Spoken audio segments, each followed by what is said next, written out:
Locked On Podcast Network, your team every day.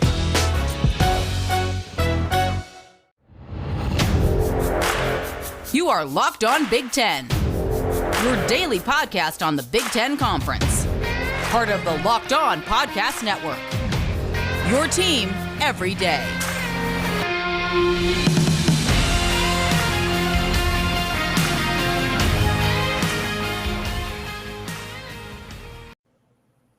A special crossover episode between the bigs. It's Locked On Big Ten and it's Locked On Big 12. Hello, everybody, and welcome to the Locked On Big Ten and Locked On Big 12 podcast, a part of the Locked On Podcast Network. I'm your host, Ben Stevens, alongside the host of Locked On Big 12, Josh Neighbors. The date is Thursday, May 27th, and on this crossover Thursday, the episode is brought to you by RockAuto.com. Amazing selection, reliably low prices, all the parts your car will ever need. Rock Auto. Visit rockauto.com and tell them the Locked On Podcast Network sent you. Josh, there is no better way in my mind to do a crossover special episode between Locked On Big 10 and Locked On Big 12 and start it with the rockauto.com jingle. How would you rank my singing voice, my friend? That was pretty good. You told me before the show that you were going to do it. So I know I was waiting to judge you. You did a very good job. I think that you could actually do their ad reads for them. So the actual TV ones. So very nice. That means the world to me. Maybe they'll let me in a recording studio at a certain point in the future. Rock Auto, if you need your boy to sing jingles, I am here for you. So a special crossover episode at this time in late May because a lot of the sports world is focused on the playoffs, both in the Stanley Cup for the NHL and the NBA. So Josh had a more magnificent idea here at this point to do something creative, to look around the NBA playoffs and make our conference teams, our all Big 10 and all Big 12 NBA playoff teams from our respective leagues that are now playing at the professional level. So, Josh, I am thoroughly excited to do this exercise. But as I was pouring through the rosters still available in the NBA playoffs from the Western and Eastern Conference, there's not a ton of options from the Big 10 as I was cycling through. I saw a bunch from the Big 12. I'm like, oh, yeah, that's cool. That's cool. There's not a whole lot from the Big 10. And as I look at my starting five right now, I can't say I'm necessarily thrilled by it. I was going to say, I was like, should we expand this to the entire NBA? Because I was trying to rack my brain for Big Ten guys. Because I was like, this is hypothetically we're putting these two teams kind of up against each other. And I was like, this could be really ugly. So I'm okay. So off the top of my head, I'm trying to think of a Big Ten player comes to mind. Like the first Big Ten player left in the NBA. Well, is left 16 teams, but who is the first Big Ten player that came to your mind? No, I'm a Wizards fan, so Alex Len, obviously. But Alex Len, keep in mind, I saw him play in person at the ACC tournament. So he actually wasn't a player in the Big Ten or either the Big Ten. But I think he counts. I mean, I would count that. Oh, he's definitely our starting five. He is our starting center. We need some interior type of height down in the post. So Alex Len, who went to Maryland in the ACC, he might have. Did he finish? He might have finished in the Big Ten Conference because Maryland came over the 2014-15 season, and I feel like he might have finished there. But regardless, he's a part of the Big Ten team as we look at it constructed from the 16 teams available in the NBA playoffs. Funny enough, the first person that came to mind, and maybe it's because I'm such a huge Mark Titus fan and I have read his book, Coach, Don't Put Me In, is Mike Conley Jr. from Ohio State, because he played with Titus. So that was the first person that came to mind. Mike Conley Jr., of course, the starting point guard for the Utah Jazz, the top seed in the Western Conference. But then I really had to dive through, and there are some options. And if you're watching on YouTube, we lost Josh Neighbors for just a brief moment, but back like he never left. Here's Josh Neighbors again, the host of Locked On Big 12, although we don't have his video at the moment. Josh, I'm here. At the camera. I can see you, but I can see me in the program here, your video, as we are going to do this crossover special episode about the NBA playoff teams from our respective leagues. I'm going to knock you out, Josh, and I'm going to bring you back in. Let's see if that works. The beauty sometimes, folks, the technical difficulties you'll face when you're doing a live stream for YouTube. Josh, still can't see your video. What's good with that? It's on. And I can't hear you. Maybe exit out and come back in, and we might have to stop and start, but that's okay. We'll figure this out. Dealing with technical difficulties at times is all a part of the game. NBA playoffs, though, we were talking about it. Mike Conley Jr. played at Ohio State with a great Ohio State team that made the national championship game alongside Greg Oden. Greg Oden no longer in the NBA. Josh, you're back. I can see you. Can I hear you? Yes. There we go. Yeah, we're back, baby. All right, there you go. That's how you make some fluff out of things while you're bringing your co-host for a crossover special back on. But Josh, I was just telling them Mike Conley played with Greg Oden, that Ohio State team made the national title game, but didn't win the national championship. Mark Titus, of course, Mr. Rainmaker, was on the bench for that national title run.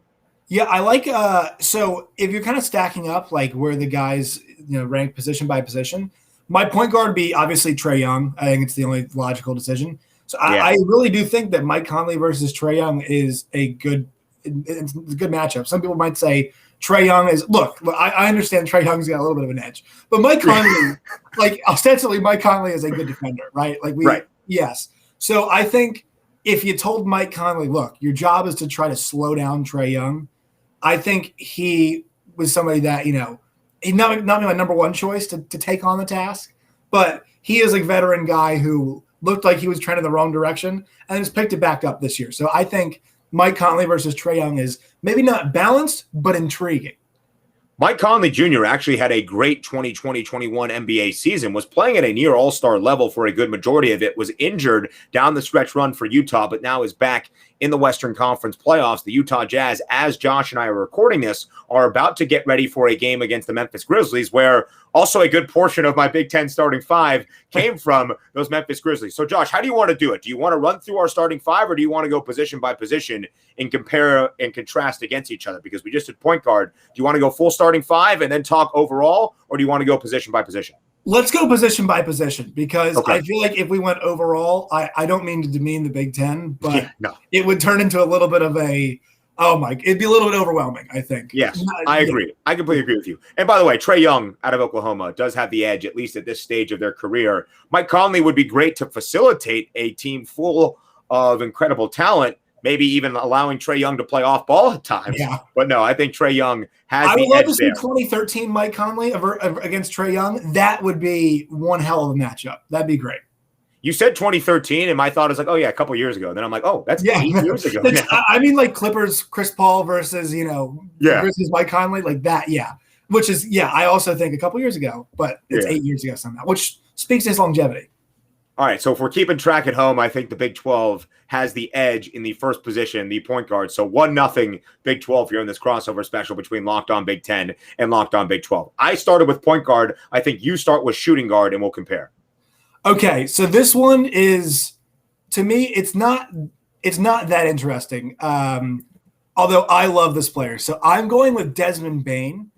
And in terms of like pure shooting guards, he's actually really one of the few guys who's available. I know there's like you could do Ben McLemore, a couple other guys, but I think Desmond Bain is a really, really good player because 3-and-D guy. It's kind of just naturally where he fits into the NBA.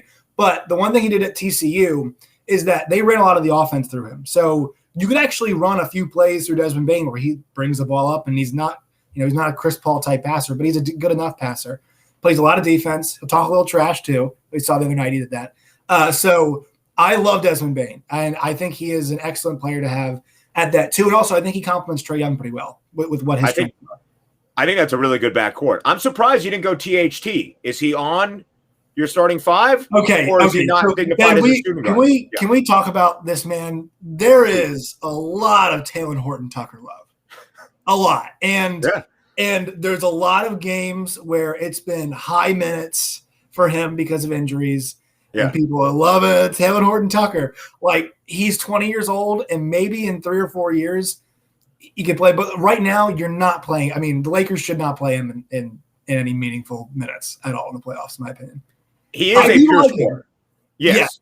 He's a guy that is a bucket getter and has a crafty set of moves. And Taylor Horton Tucker was huge for the Lakers when they didn't have LeBron James and Anthony Davis at full strength to at least keep their playoff hopes and the seeding in the Western Conference in a pretty formidable position. But I like Desmond Bain. He is a dog. I like the mentality he brings and the ferocity he brings.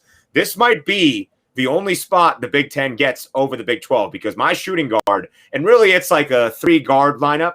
I'm not really going to dignify between shooting guard and small forward so much, but I'll go shooting guard Duncan Robinson of the Miami Heat out of Michigan because Duncan Robinson has lit the NBA by storm, at least in the playoffs and his three-point shooting the last 2 seasons. Last year in the bubble, really became a household name. This year, off to a pretty good start. Was great in game number 1 for the Heat when Jimmy Butler and Bam Adebayo did not score. The Heat, though, down 2-0 in their series against the Milwaukee Bucks. Do you agree with my assessment that maybe Duncan Robinson has the slight edge over Desmond Bain? Yeah, I mean, I think he's a more proven player, right? He's done it in the playoffs. We've already seen him do it, and I think he's very dependable. I think is the word that I would use. Is that you know what you're getting from Duncan Robinson, and dependable for the Heat in a very big way because nobody else is scoring right now. No. They cannot they're very challenged when it comes to putting the ball in the basket. I think that team is very tired.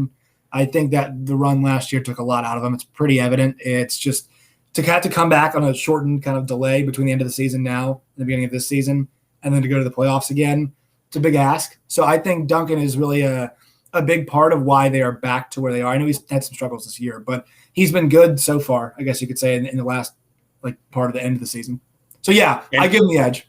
Okay, so 1-1 apiece as we have gone through our point guard and shooting guard positions. Yeah. Also, Duncan Robinson, now a podcaster. So I think he would enjoy this thought exercise we are doing here on this crossover special. Locked on Big Ten, I'm Ben Stevens. Locked on Big 12, he is Josh Neighbors. Now we move on to the small forward position in our starting 5 from our respective all Big Ten and all Big 12 teams. You are going to win this one, my friend, but I'm going to say that I would put Tim Hardaway Jr. kind of in that 2-3 combo guard position where Duncan Robinson could also be. But Tim Hardaway Jr., also out of Michigan, playing right now for the Dallas Mavericks, hit a huge 3 in crunch time against the Los Angeles Clippers in game number 2 that sealed the deal for the Mavericks. The Mavs winning both games on the road in LA to open up that series, a surprising 2-0 lead over the LA Clippers. But Tim Hardaway Jr., one of the more consistent players for the Dallas Mavericks over the past couple of years, probably one of the stronger NBA players, at least in these playoffs from the Big Ten Conference. Yeah, what's interesting about him is, I think he used to be perceived as a good stats, bad team type guy, right? Mm-hmm. He'd be on a team with a bunch of bad players, get a lot of shots, and kind of a guy who can hold you over for a year. As Porzingis has declined because he is not as effective as he was, Hardaway's really picked up that kind of mantle as being another guy that Luka can really depend on because that supporting cast is not great. And when he's basically your second option at this point in terms of guards. No, not to diminish him at all, but he's kind of risen up to that occasion to kind of be the guy that can help them. So I like that for you. The problem is now here's the thing: I have multiple options I can go. Yeah, you do. Now Chris Middleton, is a guy that I could use, but obviously the answer here is Kevin Durant. Yeah. So the one bad side is if I played this team for a full season, how many games did I get Kevin Durant for? Maybe 40, I don't know. But as long as he's good to go for my playoff run, I'll take it. Kevin Durant, best scorer of the last 10 years.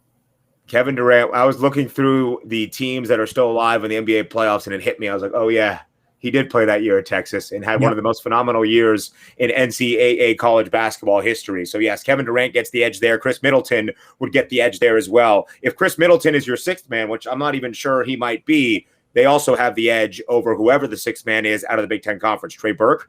Depending on what I would do at the power forward position, maybe Xavier Tillman or Jaren Jackson Jr. There's your tease to what my power forward position is. I mean, Frank Kaminsky, who hasn't played yet in the playoffs, but is a huge. He's giving a lot of high fives off the bench. A lot of high fives off the bench for Frank Kaminsky in the playoffs. So if you're putting Chris Middleton out there, your sixth man is also better. So I said my power forward positions. You get the edge in the small forward. It's 2-1 right now, Big 12 over Big 10. My power forward position, both coming from the Memphis Grizzlies, depending on how you want to slice it, Jaren Jackson Jr. or Xavier Tillman, Michigan State Spartans through and through. Yeah, so this one is, I'm not sure if I'm winning this one because it's Blake Griffin at this point. We're seeing Blake have a renaissance of his career. What's crazy is that I used to a big Chris Paul guy, and even in my high school years, I did some writing about the Clippers, and I remember watching Blake and watching what he was back then and watching what he is now. This is a guy that if they make the Eastern Conference Finals, they're going to ask him to guard Joel Embiid. And the other night, he played 20 minutes and he scored 1 point, and it's like that's fine. Your job is to no longer score. And I'm not sure he can stop Embiid. There's very few guys who can, but they're going to ask him to try. So I think for what Blake being now, a different energy guy. And here's the thing is that his mindset's so important. he was not happy in Detroit, and he was hurt. And a change of scenery, we see baseball is the biggest sport where this applies. Change of scenery can do a lot of good for people, and it's done him a world of good. No, he's not 25-10 guy dunking over Kias, but he is a really tough player. He still has decent athleticism, and he understands what he has in terms of like his skill set now and how to adapt it. It's like a great pitcher who gets old and loses velocity, but still understands how to pitch. And Adam Wainwright, a guy like that. That's kind of what Blake Griffin is now, and it's been cool to see him adjust and adapt. And I know he's on a great team, but he's done it pretty successfully. And if you're listening there and you're like, wow, Josh talks about baseball so seamlessly. He's also the host of Locked On Nationals on the Locked On MLB channel on the Locked On Podcast Network. So make sure if you have any ties to listen to baseball, you listen to Locked On Nationals with Josh Neighbors as well. I would also say, though, 2 nights ago on Tuesday, Blake Griffin was taking us back to the Clippers and Lob City's years, and he was throwing down over people and looked like he had a little spring in his step. Yeah. And when you are that good and have that many options on the Brooklyn Nets, they are going to be a very tough team to beat. That's why pretty much across the board right now, they are the betting favorite to win the NBA championship. So do we want to move on to our center position? I still give the edge to Blake Griffin, I think. Honestly, yes. Jaren Jackson Jr. he is a very, very talented player. Xavier Tillman is a guy that is a utility knife that can do anything you need. He has played so well for the Memphis Grizzlies as well in his first year in the NBA. Jaren Jackson Jr., I'd say, has more talent probably than those 3 that we've mentioned in this group right now, but Jaren Jackson Jr. also dealing with some injuries. So at the moment, just in what he's presented production-wise, I still think I give the edge to Blake Griffin. Yeah. And I mean, this is one of those matchups where I think in a year the conversations may be different, right? About considering where Blake is and considering where those guys, Jaren Jackson is in his career, and even Xavier Tillman as well, where he is in his career. So yeah, I think Blake gets it, but it's not a big, it's not a big gap by any means. The center one is actually a matchup that we're seeing play out right now. And it's not going to go well for you, Ben. I'm sorry. I've got Joel Embiid, luckily, at playing center for me. What a great luxury to have. He is. I mean, I'm sure you remember watching him in college. Like the footwork at age of 18, was tremendous, and I think it's one of those things. Yeah, when the guys play, younger, and I think Akeem was the same way. Playing soccer in their youth allowed them to have better footwork, better flexibility, actually, as well. And it translated to basketball, the drop steps, a lot of that stuff. It was just so natural to him, to where you see, we see guys at 18, 19, it looks like they're committing the moves to memory when they're trying to move in the post, right? Drop, dribble, and kind of stuff. It's always been natural for him. And the thing for him is staying on the court, and he's done a very good job of that this year. And that's why he finished second MVP. I mean, I think it's why it's looking like he's going to finish second or third in MVP. The voting's some kind of out, but he has been a joy to watch this year. Not if you're a Wizards fan like me. Right now it sucks, but he's a joy to watch in general. Can I claim Nikola Jokic as a Big Ten guy to make this a little bit more interesting in the center position? I feel like Serbia is a Big Ten adjacent place right now. It's cold. Is Serbia cold? Eastern Europe, right? It's probably Serbia cold. Could be one of those weird countries, though, that's like Mediterranean, like Croatia. Right, it's true. That is true. Yeah, because I guess we consider it Eastern Europe, don't we? It's considered Serbia, Eastern Europe, right? I think this is probably a bad display of. This is not our wheelhouse. Here. This is not our wheelhouse. Listen, we're sports guys through and through. Like we talked about earlier on in this conversation, and as you alluded to there, my center is a guy that played first in the ACC, then maybe in the Big Ten, but a team that is now firmly in the Big Ten Conference, the Maryland Terrapins, and that would be Alex Len, the starting center for the Washington Wizards, who, like Josh mentioned, is kind of getting dominated, at least through Game 1, by Joel Embiid, and that should probably be the case through most of this series. I expect JoJo to keep doing big things against Alex Len, but at least we have a little bit of front court depth with Alex Len as a part of the All-Big Ten team. So you win either way. If we wanted to even call the power forward position like a half split, you win 2.5 to 1.5, or 3.5 to 1.5, or just 4 to 1, however you want to say it. The All Big 12 team from the current NBA playoff teams far surpasses the All Big 10 team. But some good talent there, and I think if we meshed a couple of our positions, it would be a pretty formidable side that might have a run to the NBA titles. I mean, yeah, it'd be a great team. I mean, I think that would be really awesome.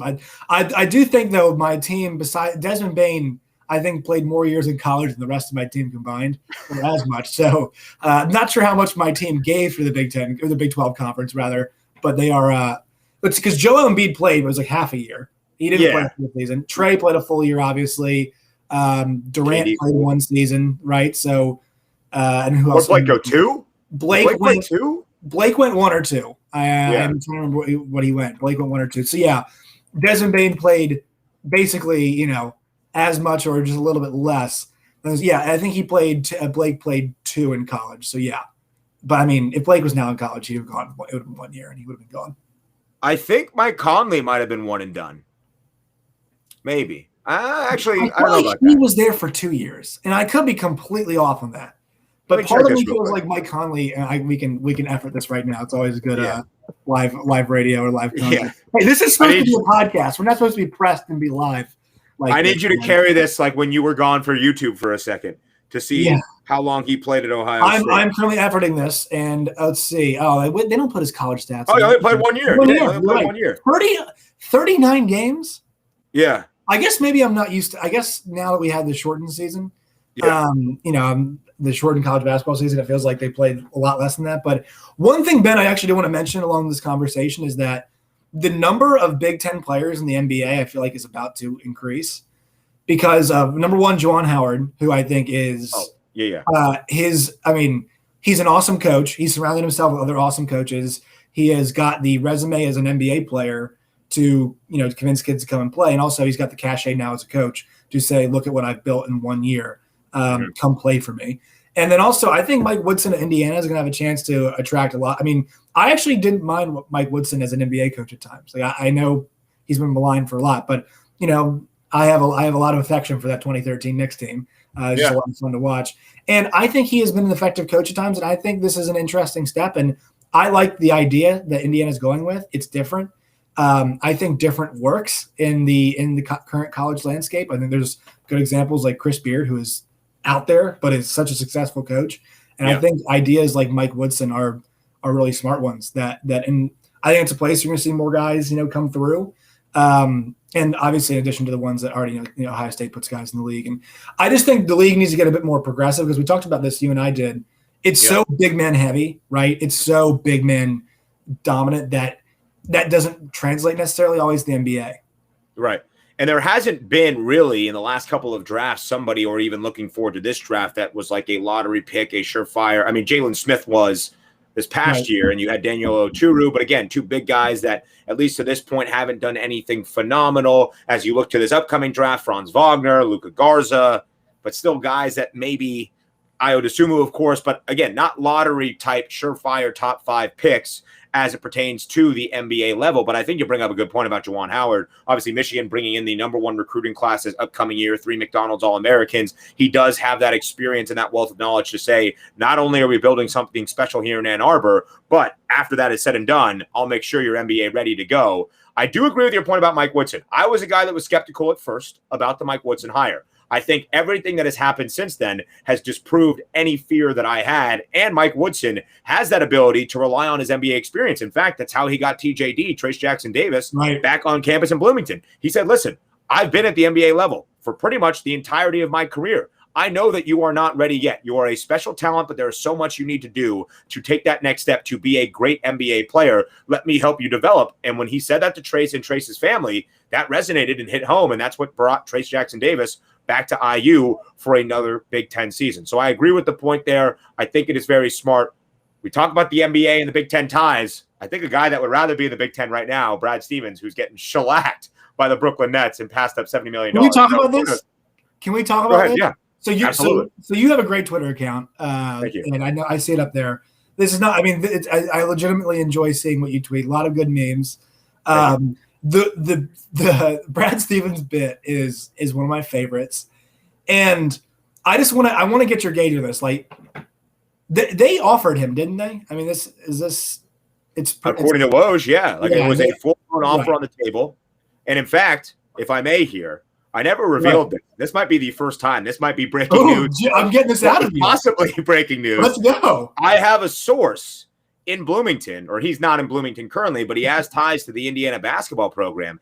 And he called me on that Friday, the first round of, was it the first round of the NCAA tournament, or was it the Friday of the Big Ten tournament? One of the two. I think it was the first round of the NCAA tournament. And he said, the offer has been made to Brad.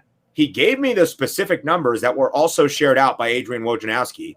Right. And he said it's almost a done deal. Then he called me back later in the day after Brad had that whole statement where he released, I'm a masshole now, I love the Patriots, all that stuff. And I was like, is it done, or is it just off the table for right now? He's like, no, it's done. And so I thought there was a chance I could have broken some news about taking the Brad Stevens bit and actually running with it, right. But it never came to fruition. But the numbers and the information that I had, at least what's been reported, was correct. Yeah, this is one of those cases where, it's like, is the grass greener on the other side? But also too, I mean, it might be. I know it's the Boston Celtics, and you'd be going to Indiana. And look, I know Indiana people think their job is the best job in the world, but let's be honest.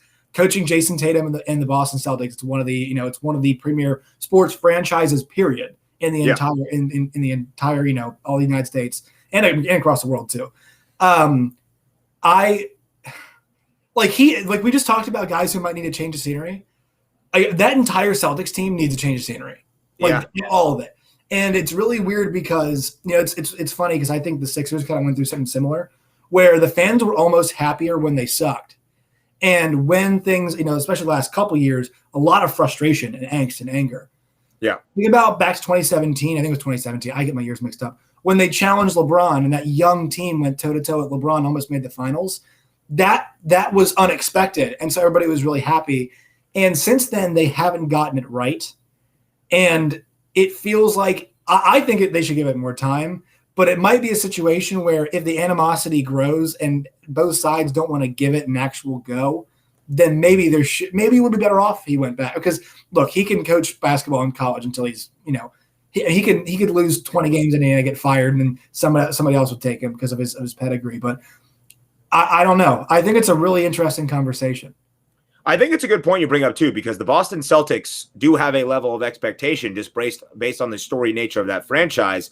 And it wouldn't be a whole lot different for Indiana basketball. Yes, they would be so happy to have Brad back. This is talking a month and a half ago now. Right. But at that point, there would still be a level of expectation for the prodigal son return to his native home state to return its premier basketball program to where they all expected to be at that blue blood level. So I think the level of expectation, either in Boston or in Bloomington, are going to be exponentially high. It's all about how you set that expectation. Like you mentioned, in 2017 or whatever it was, that postseason run for the Boston Celtics was unexpected, so it was cherished. So, Josh Neighbors, I think, unless we have any final points here, our crossover special episode between Locked On Big 10 and Locked On Big 12 that touched on the NBA playoffs, formed our all-conference rosters out of the 16 NBA playoff teams. I think we did a great job. I think it was an entertaining listen for the people. I think the folks will love it, besides if they're watching me leaving and then coming back, just it's all right. Adding some drama in there. But no, it was great. I enjoyed it, Ben. I always like, us. It's been a while, right? It's been a while. It's been since the tournament, so it's nice to reconnect.